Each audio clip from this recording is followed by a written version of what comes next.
तो स्टूडेंट्स, अब हम नया चैप्टर स्टार्ट कर रहे हैं, that is work energy and power. तो एक एक करके वर्क एनर्जी और पावर को हम समझते चलेंगे, उनको डिफाइन करते चलेंगे, है ना। और ये भी एक न्यूमेरिकल टॉपिक ही है, तो न्यूमेरिकल्स भी होंगे इसमें बहुत ज्यादा, तो हम न्यूमेरिकल्स भी करेंगे, है ना। तो आई होप मेरी बात आपको क्लियर है। अच्छा, अब इसमें एक चीज जो है, मतलब आगे पढ़ने से पहले, वर्क को डिफाइन करने से पहले, एनर्जी को डिफाइन करने से पहले हमें टिग्नोमेट्री थोड़ी सी आनी चाहिए, है ना। हालांकि एनसीईआरटी में बिना टिग्नोमेट्री के भी काम चल जाता है, लेकिन हमें थोड़ा सा मैथमेटिक्स उसके लिए सीखना पड़ेगा। हालांकि ये जो पार्ट है मैथ्स का, ये आपको 10th क्लास में होता है, लेकिन अभी सीख लो, क्योंकि अगर आप ओलंपियाड वगैरह दोगे, एनटीएससी वगैरह दोगे, तो उसमें फिर इन जो मैं अभी आपको मैथमेटिक्स का टर्म समझाने वाला हूँ, वो यूज होगा, है ना। तो मैथमेटिक्स का एक छोटा सा पोर्शन है जिसको हम बोलते हैं टिग्नोमेट्री, वो यहाँ पे यूज होगा। टिग्नोमेट्री, है ना बच्चों। तो trigonometry is related two triangles, और वो भी राइट एंगल ट्राइंगल्स, है ना। तो आप सभी लोग जानते हो राइट एंगल ट्राइंगल कैसे ट्राइंगल होते हैं भाई। उसमें आपको पता है कि ऐसा अगर ट्राइंगल है तो एक एंगल 90 डिग्री होता है, तो वो राइट एंगल ट्राइंगल कहलाता है, ये आपको पता है बच्चों, है ना। फिर यहाँ पे आप जानते हो ए बी सी, मान लीजिए कि राइट एंगल ट्राइंगल है। तो अगर आपने ये एंगल लिया है, तो इसके जो सामने वाली साइड होती है ट्राइंगल में, राइट एंगल ट्राइंगल में जो आप एंगल लेते हो, अगर उसके सामने वाली साइड देख रहे हो, तो उसको आप नाम देते हो परपेंडिकुलर। उसको क्या कहते हैं बच्चों हम? परपेंडिकुलर। परपेंडिकुलर, और डिनोट करते हैं पी से। तो यहाँ पे बीसी जो है वो परपेंडिकुलर है। वैसे एसी जो है, जो एंगल के साथ वाली साइड है, साथ वाली साइड, इसको बोला जाता है बेस। यानी एसी जो है वो बेस है, बेस, इसको बी से डिफाइन करते हैं। और जो सबसे लंबी साइड होती है यहाँ पे, जो ए बी है, इसको बोला जाता है हाइपोटेनिस, और डिनोट किया जाता है कैपिटल एस से। अब ये चीज आपको ऐसी है कि ये आपको पहले से पता है बच्चों, है ना। हाइपोटेनिस, परपेंडिकुलर, बेस, ये सब आप जानते हो। अच्छा, इसमें परपेंडिकुलर और बेस फिक्स नहीं होते हैं कि ये परपेंडिकुलर ही होगा, ये बेस ही होगा। ये एंगल पे डिपेंड करता है। अगर आपने एंगल यहाँ लिया है तो इसके सामने वाली साइड परपेंडिकुलर है, साथ वाली साइड बेस है। अगर मैं एंगल यहाँ लेता तो फिर ये परपेंडिकुलर बन जाता, ये बेस बन जाता। हाइपोटेनिस तो हमेशा फिक्स है कि वो सबसे लॉन्गेस्ट जो दूरी है ट्राइंगल की वो रहेगा। लेकिन परपेंडिकुलर बेस एंगल पे डिपेंड करता है कि आपने एंगल कौन सा माना है, ये वाला ले रहे हो, ये वाला ले रहे हो। जब ये एंगल मानोगे तो उसके सामने वाली साइड परपेंडिकुलर है, साथ वाली साइड बेस है। अगर ये एंगल लेता तो फिर ये सामने वाली साइड हो जाती, तो ये परपेंडिकुलर हो जाता इस एंगल के लिए, और ये बेस हो जाता, है ना। तो आई होप आपको ये पॉइंट क्लियर है। तो तीन साइड होती है राइट एंगल ट्राइंगल में, परपेंडिकुलर, बेस एंड हाइपोटेन्यूज। और इनके बीच में रिलेशन भी है राइट एंगल ट्राइंगल में। आपने वो रिलेशन सीखा भी है, पाइथागोरस थ्योरम, है ना। तीनों साइड को रिलेट करने वाला जो है, वो आपका जो रिलेशन है उसको पाइथागोरस थ्योरम बोलते हैं ना बच्चों। तो ये भी आपने ट्राइंगल में पढ़ा होगा। नहीं पढ़ा है तो आप ये याद रखें कि जो हाइपोटेनिस होता है बच्चों, उसका स्क्वायर जो है वो हमेशा बेस और परपेंडिकुलर के स्क्वायर के सम के बराबर होता है। यानी ये चीज हमेशा याद रखने वाली है कि hypotenuse square is equals to perpendicular का स्क्वायर प्लस बेस का स्क्वायर, मतलब A B square equals to B C square plus A C square, है ना। तो आई होप इसमें कोई दिक्कत नहीं है, ये चीज हमें पहले से पता है। अब क्या होता है ना बच्चों, ये जो एंगल है, अगर हमें इस एंगल की वैल्यू निकालना है तो इसके लिए टिग्नोमेट्रिक रेशियोज डिफाइन किए गए हैं। टिग्नोमेट्रिक रेशियोज, ट्रिग्नोमेट्रिक रेशियोज, हमने कुछ रेशियोज डिफाइन किए हुए हैं ना बच्चों। और ये रेशियो आप इसको शॉर्ट में टी रेशियोज भी बोलते हो, टी रेशियोज, है ना, टिग्नोमेट्रिक रेशियोज। तो यहां पर हम साइड के रेशियो लेंगे, तो एंगल का एक फंक्शन बनाएंगे, एंगल को एक टर्मिनोलॉजी देंगे, तो उसका एक नाम रखा जाएगा। जैसे यहाँ पे अगर आप रेशियो लोगे ना परपेंडिकुलर अपॉन बेस का, तो हम उसको साइन थीटा बोला करेंगे, साइन थीटा। रेशियो हमने लिया परपेंडिकुलर अपॉन बेस का, किसी भी दो साइड का रेशियो ले सकते हो आप। तो जो भी किन्हीं भी तीन में से दो साइड का जब आप रेशियो ले रहे हो, तो उसको एक नाम देना था एंगल के टर्म्स में, तो उसको हमने नाम दिया साइन थीटा। उसको बोला जाता है टिग्नोमेट्रिक रेशियो। तो जैसे मैं आपसे बोल रहा हूँ कि हमने एक टर्मिनोलॉजी यहाँ पे लिखी फर्स्ट, साइन थीटा, तो साइन थीटा को रेशियो बोला गया टी रेशियो, और किस किस का रेशियो बोला गया, परपेंडिकुलर अपॉन बेस का। तो परपेंडिकुलर अपॉन बेस, सॉरी मैंने थोड़ा सा गड़बड़ कर दी, परपेंडिकुलर अपॉन बेस नहीं बच्चों, परपेंडिकुलर अपॉन हाइपोटेनिस। परपेंडिकुलर और हाइपोटेनिस का अगर रेशियो लोगे तो उस रेशियो को कहा गया trigonometric ratio sine theta. Sine theta उसको नाम दिया गया है ना बच्चों। फिर वैसे ही आपने क्या किया कि आप बेस के साथ भी तो हाइपोटेनिस का रेशियो ले सकते हो ना, तो दूसरा टाइप का जो रेशियो लिया गया उसको अलग नाम दिया गया, क्योंकि यहाँ पे बेस अपॉन हाइपोटेनिस किया गया। तो बेस अपॉन हाइपोटेनिस का जो रेशियो है बच्चों वो कॉस थीटा बोला गया। फिर तीसरे टाइप के रेशियो में ये भी तो हो सकता है कि परपेंडिकुलर अपॉन बेस ले लें, तो परपेंडिकुलर अपॉन बेस जो है वो हमने बोला टेन थीटा। तो एक नया रेशियो फिर आया tan theta. Tan theta can be written as perpendicular upon base. और देखो टेन थीटा को आप साइन थीटा कॉस थीटा के टर्म्स में भी लिख सकते हो। आप परपेंडिकुलर से डिवाइड बाई हाइपोटेनिस कर दो, बेस से डिवाइड बाई हाइपोटेनिस कर दो, तो इसको ऐसा भी लिखा जाता है perpendicular upon hypotenuse upon base upon hypotenuse. Hypotenuse hypotenuse cancel हो जाएगा तो परपेंडिकुलर अपॉन बेस ही बचेगा। तो परपेंडिकुलर अपॉन हाइपोटेनिस है sin theta divide by base upon hypotenuse है कॉस थीटा। तो देखो टेन थीटा को साइन थीटा और कॉस थीटा के टर्म्स में भी लिखा जा सकता है। Tan theta can be written as sin theta by cos theta, या फिर tan theta can be written as perpendicular upon base. तो आई होप बच्चों आपको ये जो ट्रिग्नोमेट्रिक रेशियो है छह प्रकार के होते हैं, लेकिन अभी हमारा फिलहाल तीन से ही काम चल जाएगा। तीन से, या फिर मैं बोलूं कि कॉस थीटा ही अगर आपको आता है तो भी काम चल जाएगा, है ना। तो ट्रिग्नोमेट्रिक रेशियो है, राइट एंगल ट्राइंगल के लिए डिफाइन किए गए हैं। तीनों साइड के रेशियोज को, अलग अलग रेशियोज को अलग अलग तरीके से डिफाइन किया गया है। तो परपेंडिकुलर अपॉन हाइपोटेनिस के रेशियो को कहा गया साइन थीटा, पर बेस अपॉन हाइपोटेनिस के रेशियो को कहा गया कॉस थीटा, और परपेंडिकुलर अपॉन बेस के रेशियो को कहा गया tan थीटा। तो आई होप आपको साइन थीटा, कॉस थीटा और tan थीटा क्लियर होगा।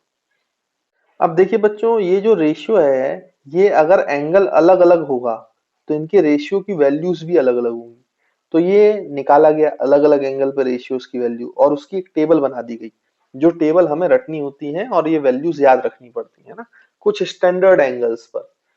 तो यहाँ पे हम ऊपर लिख रहे हैं थीटा, और यहाँ पे वो स्टैंडर्ड एंगल्स लिए गए 0 डिग्री, 30 डिग्री, मतलब 0 डिग्री पे क्या रेशियो होगा, 30 डिग्री पे क्या होगा, वैसे 45 डिग्री पे क्या होगा, 60 डिग्री पे क्या होगा, 90 डिग्री पे क्या होगा, और आप एक और लिख लो बच्चों 180 डिग्री, है ना। 180 डिग्री वाला भी हमारे काम का है।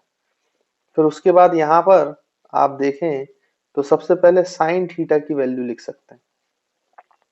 तो साइन थीटा की क्या वैल्यूज हैं वो मैं आपको बता देता हूँ यहाँ पर। देखो जैसे साइन 0 बोला तो थीटा जो है वो 0 डिग्री है। 0 डिग्री का मतलब क्या है बच्चों, ये जो AC वाली लाइन है और ये AB वाली लाइन है, इसके बीच में एंगल थीटा है ना। तो AC वाली लाइन के ऊपर आपका AB वाली लाइन आ जाए ऐसे, तो एंगल 0 डिग्री हो गया ना। अब अगर ये वाली लाइन इसके ऊपर आ जाएगी बच्चों, तो परपेंडिकुलर क्या हो जाएगा, परपेंडिकुलर। देखो जैसे जैसे ये ऊपर आते नीचे, तो देखिए बच्चों जैसे जैसे ये एंगल कम होता जाएगा, ये नीचे आता जाएगा, परपेंडिकुलर कम होता जाएगा, और जब एंगल 0 हो जाएगा, AC के ऊपर AB आ जाएगा, तो परपेंडिकुलर 0 हो जाएगा, परपेंडिकुलर भी 0 हो जाएगा। तो परपेंडिकुलर अगर 0 हो गया साइन 0 में, साइन 0 डिग्री में, तो 0 अपॉन हाइपोटेनिस, इसका आंसर क्या आएगा बच्चों, 0। तो ये रेशियो 0 हो जाएगा। ऐसे सारे एंगल्स पर परपेंडिकुलर और हाइपोटेनिस का अलग अलग वैल्यू मिलेगा, उनका रेशियो भी अलग अलग अलग अलग एंगल पे अलग अलग आएगा। तो 0 डिग्री पे रेशियो जो है वो 0 आता है, ये याद रखेंगे। जब साइन 30 डिग्री होगा, अगर ये एंगल 30 डिग्री का होगा, तो फिर इन दोनों साइड का जो रेशियो है वो आता है 1/2, है ना बच्चों, 1/2 याद रखेंगे। 1/2 या फिर इसी को 0.5 भी बोल सकते हो आप। फिर 45 डिग्री पर हमने देखा, जब ये एंगल 45 डिग्री होता है तो परपेंडिकुलर और हाइपोटेनिस का जो रेशियो होता है बच्चों, वो हमने चेक किया, तो ये रेशियो आता था हमेशा 1/√2, 1/√2। वैसे 60 डिग्री में ये रेशियो आता था जब हमने चेक किया √3/2। और जब ये 90 डिग्री हो जाएगा एंगल, तो इसका जो रेशियो होगा वो हमने देखा कि इसका रेशियो हो जाता है बच्चों 0। सॉरी जीरो बोल रहा हूँ, वन वन, है ना। तो ये जब थीटा एंगल जो है वो 90 डिग्री होता है, तो परपेंडिकुलर अपॉन हाइपोटेन्यूज का जो रेशियो है बच्चों, वो किसके बराबर हो जाता है, वन के बराबर, वन के बराबर। याद रखेंगे इसको, है ना। तो आई होप आपको ये पॉइंट जो है बच्चों क्लियर होगा। और 180 का अगर आपको याद हो जाए तो बहुत ही अच्छा है।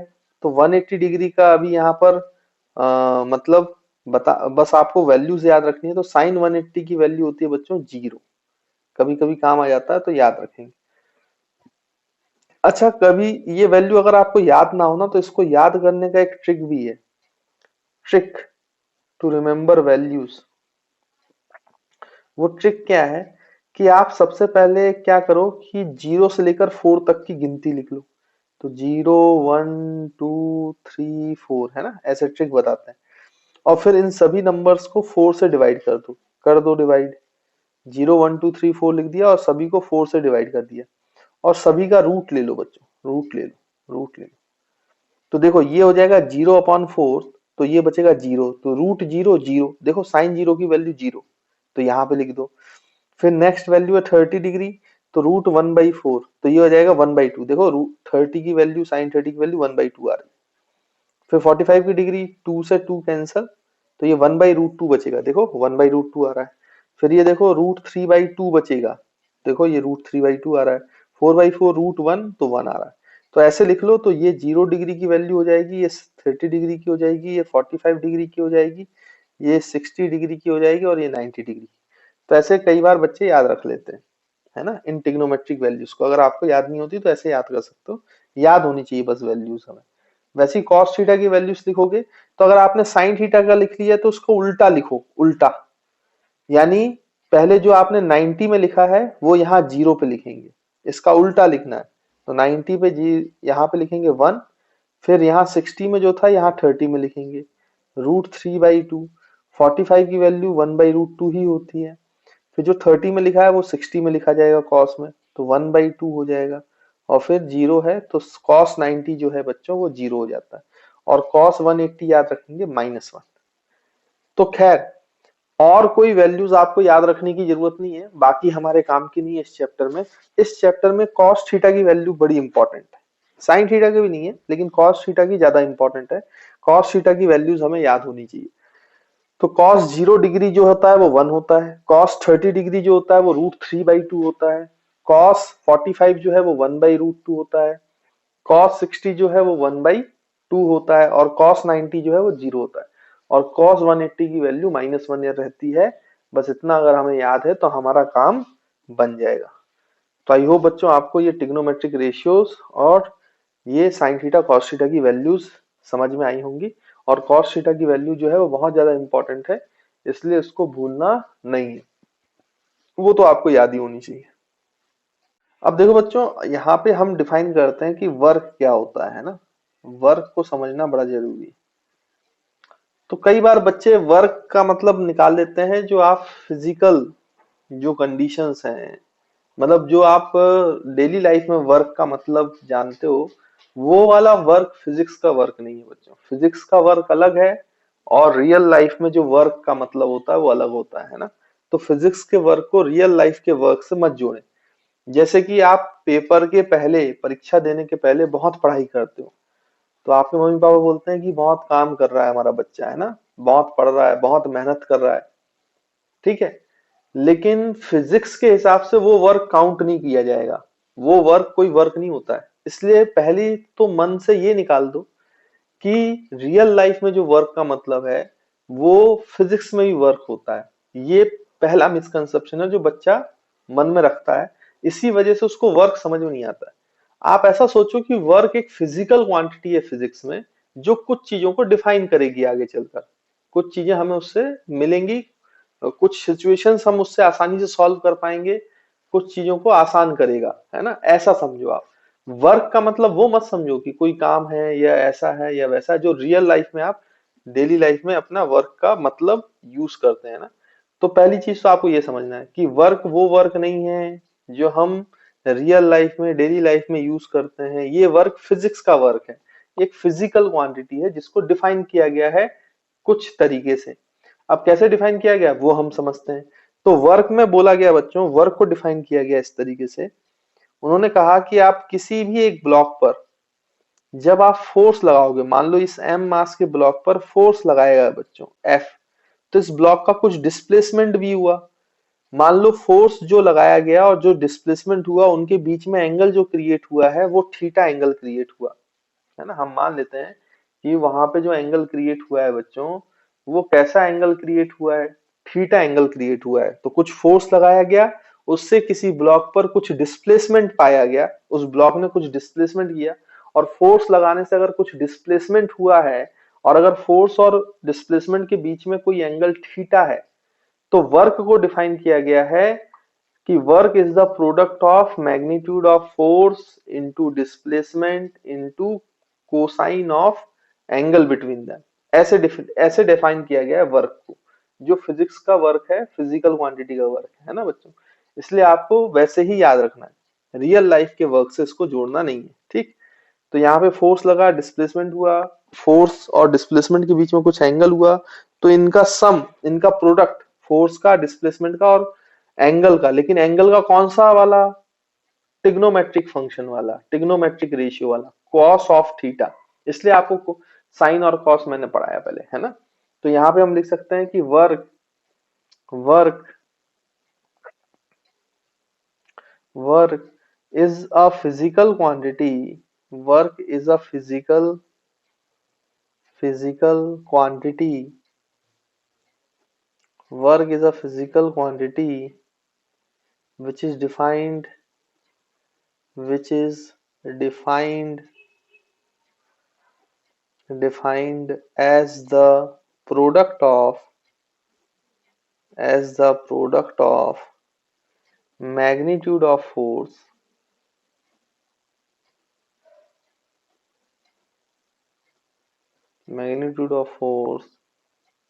comma displacement of body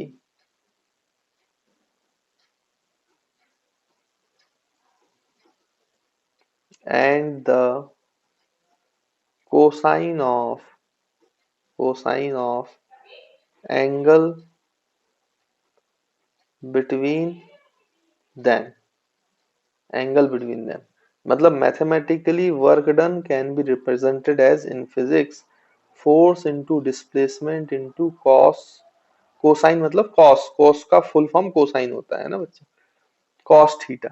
तो एफ एस कॉस थीटा, ये आपका वर्क डन डिफाइन किया गया बच्चों, है ना। तो यहाँ पे देखो आप इसकी यूनिट भी लिख सकते हो वर्क डन की। तो work done is F S cos theta. तो इसकी यूनिट क्या हो गई बच्चों, एफ की यूनिट हो गई न्यूटन, डिस्प्लेसमेंट की यूनिट हो गई मीटर, और कॉस थीटा क्योंकि रेशियो है एक, तो उसकी कोई यूनिट नहीं है, लेंथ अपॉन लेंथ का रेशियो है ना, तो ये एक यूनिटलेस क्वांटिटी है, कॉस थीटा की कोई यूनिट नहीं होती, इसलिए वर्क की यूनिट हो गई न्यूटन मीटर स्क्वायर। और अगर हम लिखा जाए तो न्यूटन को क्या लिख सकते हैं बच्चों, केजी मीटर पर सेकंड स्क्वायर, और इनटू मीटर, तो केजी मीटर स्क्वायर पर सेकंड स्क्वायर। तो वर्क की यूनिट हो जाती है केजी मीटर स्क्वायर पर सेकंड स्क्वायर। लेकिन ये यूज नहीं करते हम, जब वर्क की यूनिट बोलते हैं तो ये यूज नहीं करते एसआई सिस्टम में। एसआई सिस्टम में जैसे हमने केजी मीटर पर सेकंड स्क्वायर को न्यूटन कह दिया था, मतलब साइंटिस्ट के नाम पे रख दिया था, क्योंकि केजी मीटर पर सेकंड स्क्वायर से बोलना ज्यादा अच्छा है न्यूटन। वैसे यहाँ पे केजी मीटर स्क्वायर पर सेकंड स्क्वायर नहीं कहा जाता, इसको भी एक साइंटिस्ट के नाम पे रख दिया गया और इसको बोला गया जूल, है ना। तो जूल बोलना जब बड़ा आसान है, इसकी यूनिट कैपिटल जे से रिप्रेजेंट भी करते हैं। तो जो एसआई यूनिट है बच्चों वर्क की, एसआई यूनिट याद रखेंगे, एसआई यूनिट जो है वर्क की वो जूल है, joule, SI unit is joule. और जो इसकी सीजीएस यूनिट है, सीजीएस यूनिट है ना बच्चों, जो दूसरा सिस्टम है सेंटीमीटर ग्राम सेकंड वाला, तो वो क्या होगा, अब इसको केजी को आप ग्राम में नापते हो सीजीएस सिस्टम में, मीटर को सेंटीमीटर स्क्वायर में नापते हो, और सेकंड को सेकंड में ही नापते हो, टाइम को सेकंड में ही नापते हो। तो जो सीजीएस यूनिट हुई वो ग्राम सेंटीमीटर स्क्वायर पर सेकंड स्क्वायर है। लेकिन इसको भी एक अलग नाम दिया गया, इसको बोला जाता है अर्ग। कभी कभी पूछ लेते हैं बच्चों, है ना, तो अर्ग याद रहना चाहिए। तो वर्क की जो सीजीएस यूनिट है वो अर्ग है। तो जूल और अर्ग में रिलेशन है, कभी कभी आपको वो अर्ग में दे देते हैं न्यूमेरिकल्स में, है ना, तो उसको जूल में कन्वर्ट करना पड़ेगा। तो याद रखेंगे कन्वर्जन फैक्टर 1 जूल जो है वो हमेशा 10⁻7 अर्ग होता है। 1 joule is always equals to 10⁻7 erg. ध्यान रखेंगे इस बात का, है ना। तो अगर कहीं यूज होता है तो ये कन्वर्जन फैक्टर आपके साथ है, आप इसको आसानी से यूज कर सकते हो, है ना बच्चों। अब अगर आपसे बोला जाए कि 1 जूल का वर्क कब होगा किसी बॉडी पर, किसी बॉडी पे 1 जूल का वर्क कब होगा, तो सोचो उस बॉडी पे फोर्स कितना लगना चाहिए बच्चों, आप खुद सोचें। पहले तो हम कुछ कंडीशन देख लेते हैं, फिर मैं आपको समझाता हूँ 1 जूल को, है ना। तो मेरे ख्याल से वर्क की डेफिनेशन आपको क्लियर होगा कि वर्क जो है फिजिक्स में एक फिजिकल क्वांटिटी है जो डिफाइन किया जाता है product of magnitude of force, displacement of body and cosine of angle between them. उनके बीच में जो भी एंगल है उसका कॉस वाला टर्म लेना है आपको, कॉस वाला ट्रिग्नोमेट्रिक फंक्शन लेना है ना। तो मेरे ख्याल से यहाँ तक आपको बातें क्लियर होंगी और ये चीज समझ में आई होगी। अब देखिए बच्चों, वर्क के कुछ स्पेशल केसेस हैं, वो केसेस मैं आपको समझा देता हूँ जरा। आप अगर सोचें स्पेशल केस में फर्स्ट वाला केस कि भाई जो एंगल बिटवीन फोर्स और डिस्प्लेसमेंट अगर वो 0 डिग्री हो जाए तो क्या होगा।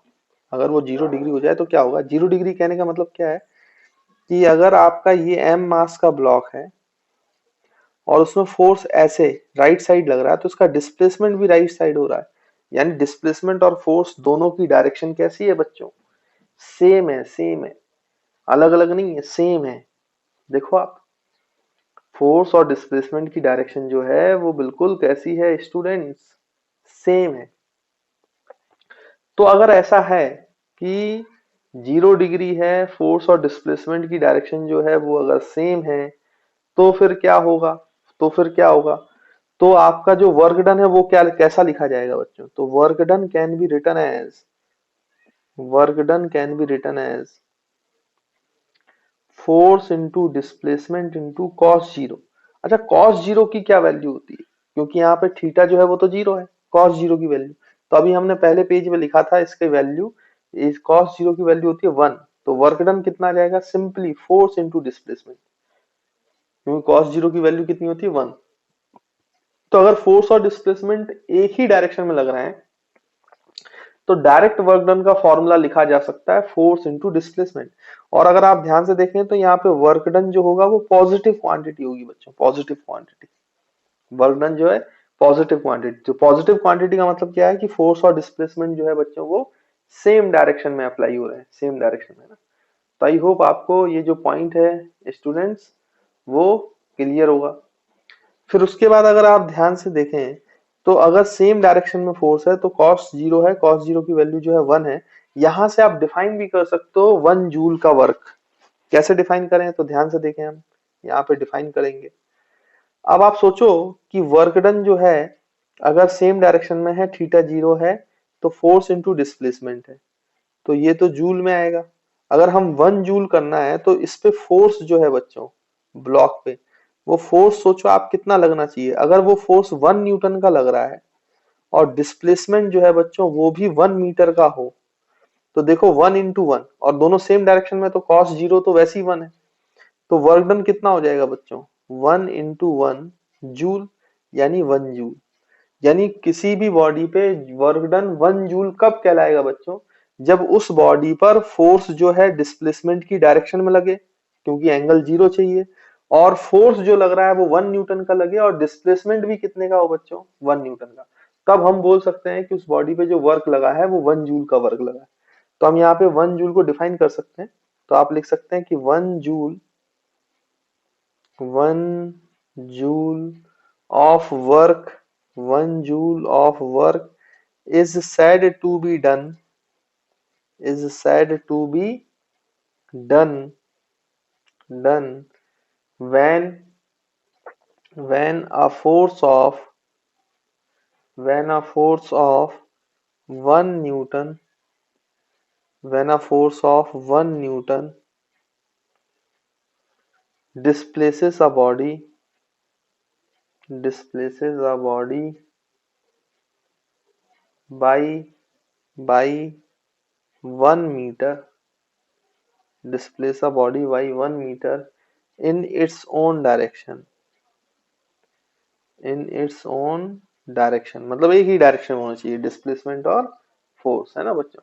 तब जाके आपका जो 1 जूल ऑफ वर्क है, वर्क जो है वो 1 जूल का कहलाएगा। तो आई होप आपको 1 जूल की डेफिनेशन भी क्लियर होगी। तो देखिए बच्चों, स्पेशल केस कर रहे थे तो आप केस नंबर 2 देखो। आप केस नंबर सेकंड में बोला गया कि अगर ये थीटा 90 हो जाए तो फिर क्या होगा भाई। थीटा 90 हो जाए तो क्या होगा, तो ध्यान से देखो।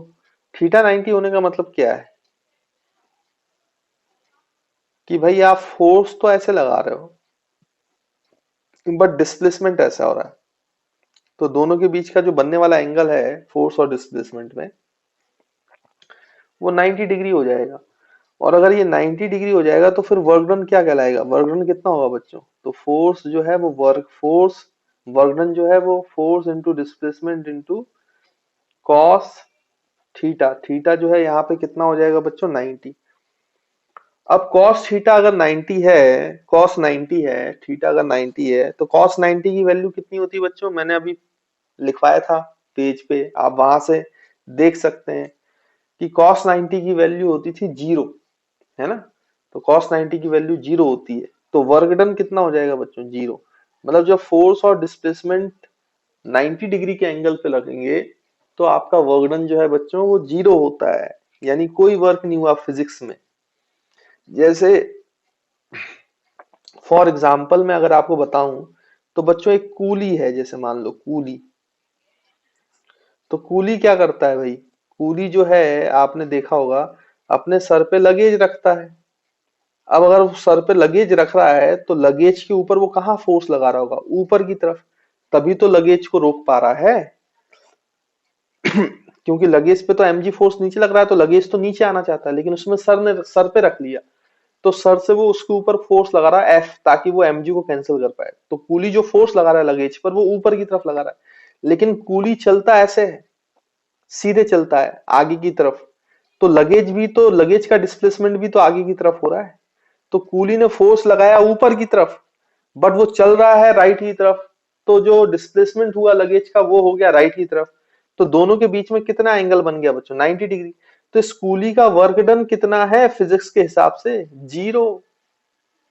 लेकिन आप खुद सोचो, आप तो कूली को अच्छे खासे पैसे देते हो ना, जब आप उसको स्टेशन पे हायर करते हो तो उसको पैसे देते हो आपका सामान ले जाने के लिए। लेकिन फिजिक्स बोलता है वो तो निकम्मा है, उसका वर्क डन तो 0 है। तो भाई वो फिजिक्स के हिसाब से है, रियल लाइफ में नहीं। इसलिए मैंने कहा रियल लाइफ का वर्क अलग होता है, फिजिक्स का वर्क अलग होता है, दोनों को कंबाइन नहीं करना, नहीं तो अननेसेसरी कंफ्यूज होते रहोगे जीवन भर, है ना। तो यहाँ पे कूली का वर्क डन फिजिक्स के हिसाब से कुछ भी नहीं है, लेकिन वो मेहनती तो होता है, उसी चीज के तो पैसे लेता है, मेहनत तो कर रहा है, लेकिन फिजिक्स के हिसाब से उसकी कोई मेहनत नहीं है, ये फिजिक्स बोलता है। तो फिजिक्स का वर्क अलग चीज है, और जो आप डेली लाइफ में वर्क का मीनिंग यूज करते हो वो अलग चीज है ना। तो यहाँ पे फोर्स और डिस्प्लेसमेंट क्योंकि 90 डिग्री का एंगल है, इसलिए हम बोलेंगे कि इनका वर्क डन जो है बच्चों वो 0 है। अब अगर आप ध्यान से देखो तो ऐसा वर्क डन और कहाँ 0 आपको मिलेगा। आप सोचें कि भाई जो हमारा सन है, सन के चारों तरफ सर्कल में कौन घूम रहा है बच्चों, अर्थ। ये तो पता ही है आपको, सर्कल के चारों तरफ अर्थ घूम रही है।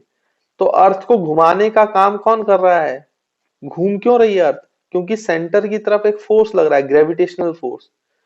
तो ये सेंटर की तरफ जो फोर्स लग रहा है, तो ये अर्थ की बार बार डायरेक्शन चेंज कर रहा है, जिसकी वजह से अर्थ जो है एक सर्कुलर पाथ ले रहा है। लेकिन अर्थ जो है वो टेंजेंशियल डायरेक्शन में वेलोसिटी है या डिस्प्लेसमेंट है, और सेंटर की तरफ ये लग रहा है। तो फोर्स में और डिस्प्लेसमेंट में हमेशा 90 डिग्री है। जब अर्थ ऐसे पहुंच जाएगी तो उसकी वेलोसिटी ऐसे होगी टेंजेंट डायरेक्शन में, और रेडियल डायरेक्शन में टुवर्ड्स द सेंटर फोर्स रहता है, ग्रेविटेशनल फोर्स। तो इनके बीच में हमेशा कितना एंगल है बच्चों, ये ग्रेविटेशनल फोर्स, ये ऐसे टेंजेंशियल, तो इनके बीच में हमेशा 90 डिग्री है। तो डिस्प्लेसमेंट और जो ग्रेविटेशनल फोर्स है, जब अर्थ सन के अराउंड मूव कर रहा है, तो उनके बीच में हमेशा कितना एंगल बन रहा है बच्चों, 90 डिग्री। इसलिए अगर मैं यहां पूछूं कि work done by gravitational force on earth कितना है, तो 0 है, 0। उसका कोई भी वर्क डन नहीं है। कैसे होगा भाई वर्क डन, क्योंकि फोर्स और जो वेलोसिटी है, डिस्प्लेसमेंट है, वो हमेशा 90 डिग्री है, तो यहाँ पे कोई वर्क डन नहीं है, वर्क डन इज जीरो। तो आई होप आपको बच्चों ये पॉइंट जो है वो क्लियर हो रहा होगा। तो जहां जहां 90 डिग्री का केस बनेगा वहां वहां वर्क डन कितना मिलेगा हमें, फिजिक्स क्या बोलेगा कि वर्क डन जो है बच्चों वो जीरो होता है, वर्क डन जो है वो जीरो होता है। आई होप आपको ये पॉइंट भी बच्चों क्लियर होगा, ये केस भी क्लियर होगा। अच्छा, वर्क डन और कब जीरो हो सकता है, तो केस सेकंड में ही वर्क डन दो जगहों पे और जीरो हो सकता है। सोचो आप यहाँ पे खड़े हैं और यहाँ पे एक वॉल है बच्चों, वॉल है, दीवाल है, दीवाल है, आप इस वॉल पे फोर्स लगा रहे हो, फोर्स, फोर्स तो है बट डिस्प्लेसमेंट नहीं हो रहा ना बॉल का। भाई आप दीवाल पे कितना भी फोर्स लगा लो, दीवाल थोड़ी ना मूव कर। तो स्टूडेंट जैसे कि ये जो है आदमी दीवार पे फोर्स लगा रहा है, तो फोर्स तो है बट दीवार का डिस्प्लेसमेंट थोड़ी ना हुआ है, डिस्प्लेसमेंट नहीं है, तब भी तो वर्क डन क्या होगा बच्चों, जीरो। इसका मतलब ये है कि फोर्स लगने के बावजूद वर्क डन जीरो हो सकता है अगर डिस्प्लेसमेंट ही ना हो तो, है ना। तो हमेशा याद रखिएगा कि फोर्स लगने का मतलब ये नहीं है कि वर्क होगा ही होगा, ऐसी ऐसा कोई जरूरी नहीं है। फोर्स लगने के बावजूद वर्क जीरो हो सकता है जब 90 डिग्री का एंगल बन रहा है। फोर्स लगने के बावजूद वर्क डन जीरो हो सकता है जब डिस्प्लेसमेंट ही जीरो हो जाए। और तीसरा केस ये है कि ब्लॉक का डिस्प्लेसमेंट भले ही हो जाए, कांस्टेंट वेलोसिटी के साथ चल रहा है ब्लॉक, v स्पीड के साथ, कांस्टेंट रफ्तार के साथ, तो उस पर कोई भी फोर्स नहीं है, कोई भी एक्सेलरेशन नहीं है, तो इसका डिस्प्लेसमेंट तो हुआ है बट यहाँ पे फोर्स नहीं है, फोर्स तो जीरो है, तब भी वर्क डन जीरो है। तो अगर फोर्स ही नहीं लगेगा तो वर्क डन जीरो होगा ही होगा, लेकिन फोर्स लग भी रहा है तब भी वर्क डन जीरो हो सकता है, या तो डिस्प्लेसमेंट ना हो, या तो डिस्प्लेसमेंट और फोर्स के बीच में कितना एंगल हो बच्चों, 90 डिग्री का, है ना। तो आई होप आपको जीरो वर्क डन वाला केस समझ में आया होगा कि कब कब ऐसा हो सकता है। तो देखिए बच्चों, केस नंबर थर्ड जो है उसमें आप लिख सकते हैं कि अगर एंगल जो है दोनों के बीच में 180 डिग्री हो जाए तो फिर क्या होगा। 180 डिग्री का मतलब क्या है बच्चों की ब्लॉक में एम मास के फोर्स आप पीछे लगा रहे हो बट डिस्प्लेसमेंट आगे हो रहा है। अब आप बोलोगे सर ये ऐसे कैसे हो सकता है कि डिस्प्लेसमेंट आगे हो जाए और फोर्स पीछे लग जाए। तो बच्चों सोचो, आपकी अगर सरफेस रफ है तो आपने अगर वेलोसिटी उसको आगे की तरफ दी हुई है ब्लॉक को, तो ब्लॉक तो आगे की तरफ जाएगा, मतलब उसका डिस्प्लेसमेंट जो है वो राइट साइड होगा। लेकिन क्योंकि ये रफ सरफेस है तो ये रफ सरफेस जो है इस ब्लॉक को रोकना चाहेगा, तो इस ब्लॉक पर वो पीछे की तरफ फोर्स लगाएगा जिसको हम बोलते हैं फ्रिक्शन फोर्स। तो देखो, फ्रिक्शन फोर्स जो है वो पीछे लग रहा है जबकि डिस्प्लेसमेंट जो है वो आगे हो रहा है। तो डिस्प्लेसमेंट आगे की तरफ है और फोर्स पीछे की तरफ है, तो इन दोनों के बीच में एंगल 180 डिग्री का हो गया ना। फोर्स एक अलग डायरेक्शन में है और डिस्प्लेसमेंट उसके अपोजिट डायरेक्शन में, तो दोनों के बीच का जो एंगल है वो तो बच्चों 180 डिग्री हो गया। और जब 180 डिग्री एंगल होगा तो सोचो अब वर्क डन कैसा होगा, तो अब लिखेंगे force into displacement into cos, दोनों के बीच का एंगल जो है फोर्स और डिस्प्लेसमेंट के बीच का वो 180 डिग्री। और बच्चों मैंने अभी आपको टेबल में लिखवाया था कि cos 180 की वैल्यू क्या होती है, तो हमने बताया था कि cos 180 की वैल्यू -1 होती है, तो माइनस एफ इंटू एस। भाई cos थीटा की वैल्यू, cos 180 की वैल्यू -1 होगी, तो एफ एस इंटू -1, तो माइनस एफ एस, ऐसे ही तो लिख सकते हो आप, है ना। तो वर्क डन जो हो गया वो माइनस एफ एस हो गया, यानी यहाँ पे आप ध्यान से देखें तो वर्क डन जो है वो नेगेटिव है बच्चों, यानी वर्क डन तीनों हो सकता है, वर्क डन पॉजिटिव भी हो सकता है, वर्क डन नेगेटिव भी हो सकता है, और वर्क डन जीरो भी हो सकता है। देखो बच्चों, अच्छा तो पॉजिटिव और नेगेटिव वर्क डन का क्या मतलब है। पॉजिटिव वर्क डन का मतलब ये था बच्चों कि फोर्स और डिस्प्लेसमेंट एक ही डायरेक्शन में है, जबकि नेगेटिव वर्क डन का मतलब ये है कि फोर्स और डिस्प्लेसमेंट दोनों अपोजिट डायरेक्शन में, अपोजिट टू ईच अदर। याद रखेंगे, पॉजिटिव वर्क डन का मतलब ये होता है कि फोर्स और डिस्प्लेसमेंट का डायरेक्शन सेम डायरेक्शन में, दोनों का सेम डायरेक्शन है। अगर नेगेटिव वर्क डन है तो उसका मतलब ये होता है कि फोर्स और डिस्प्लेसमेंट का जो डायरेक्शन है वो एक दूसरे के बिल्कुल अपोजिट है 180 डिग्री में। और अगर वर्क डन जीरो है इसका मतलब फोर्स और डिस्प्लेसमेंट कहीं ना कहीं परपेंडिकुलर है, या तो फिर डिस्प्लेसमेंट जीरो है या तो फिर फोर्स जीरो है। लेकिन अगर फोर्स है और डिस्प्लेसमेंट भी है तो फिर उनके बीच में पक्का 90 डिग्री है, तभी वर्क डन जीरो है, नहीं तो जीरो नहीं हो सकता। एक्चुअली में बच्चों मैं आपको बताऊं, ये जो वर्क डन है, जो क्वांटिटी पढ़ रहे हैं, work done is a scalar quantity. जबकि ये जो वर्क डन जिन क्वांटिटीज पे डिफाइन किया गया है, फोर्स और डिस्प्लेसमेंट, ये दोनों ही वेक्टर क्वांटिटी है, तो इनकी इनकी डायरेक्शंस है। बट वर्क डन की कोई डायरेक्शन नहीं है। वर्क डन का साइन है पॉजिटिव या नेगेटिव, तो वो साइन ये बताता है, उसका साइन जो है वो ये हमें इंफॉर्मेशन देता है कि जिन दो वेक्टर क्वांटिटी से मिलकर वर्क डन बना है उनके डायरेक्शन में क्या रिलेशन है। तो वर्क डन जब नेगेटिव है तो दोनों का अपोजिट डायरेक्शन है, वर्क डन जब पॉजिटिव है तो दोनों का सेम डायरेक्शन है, और वर्क डन जब जीरो है तो दोनों एक दूसरे के परपेंडिकुलर है। ये हमें वर्क का साइन बताता है। लेकिन वर्क है स्केलर क्वांटिटी। अब वर्क कैसे स्केलर क्वांटिटी है, तो इसका आंसर आपको जब वेक्टर अलजेब्रा पढ़ोगे तब मिलेगा, है ना, वो 11th क्लास में। अभी तो आपको केवल इतना याद रखना है कि वर्क डन जिन पे डिफाइन किया गया फोर्स और डिस्प्लेसमेंट, वो वेक्टर क्वांटिटीज है, बट वर्क खुद स्केलर क्वांटिटी होता है ना। बाद में इसका एक्सप्लेनेशन दिया जाएगा हायर क्लासेस में, अभी उसके लिए हमें पढ़ने की जरूरत नहीं है। तो हमेशा याद रखें कि यहाँ पे वर्क डन जो है, work done is a scalar quantity, scalar quantity होता है ना बच्चों। तो इसको ध्यान में रखें, भूलना नहीं है इसको। तो वर्क के साइन का क्या मतलब है, तो हमेशा याद रखें, positive work done means, positive work done means force and displacement are in same direction, and negative work done means, negative work done means force and displacement are in opposite direction, है ना। तो I hope आपको ये वाला point भी जो है बच्चों वो क्लियर होगा, समझ में आया होगा, है ना। तो ये कुछ केसेस थे जो मैंने आपको बताया, positive work done, zero work done, negative work done कब कब होता है, ये बात आपको क्लियर है। और यहाँ पे मैं एक चीज और बता दूं पॉजिटिव और नेगेटिव वर्क डन से रिलेटेड, कि भाई जो कॉस थीटा होता है ना बच्चों, कॉस थीटा जो होता है, अगर यहाँ पे हम कॉस थीटा के लिए बात करें, तो जब आपका थीटा एक्यूट एंगल होगा, acute angle, acute angle, acute angle का मतलब क्या है, कि जो एंगल है बच्चों थीटा की वैल्यू वो लेस देन 90 होना चाहिए। तो जीरो से लेकर जो थीटा है वो 90 के बीच में हो तो उसको एक्यूट एंगल बोलते हैं, अगर जीरो से 90 के बीच में।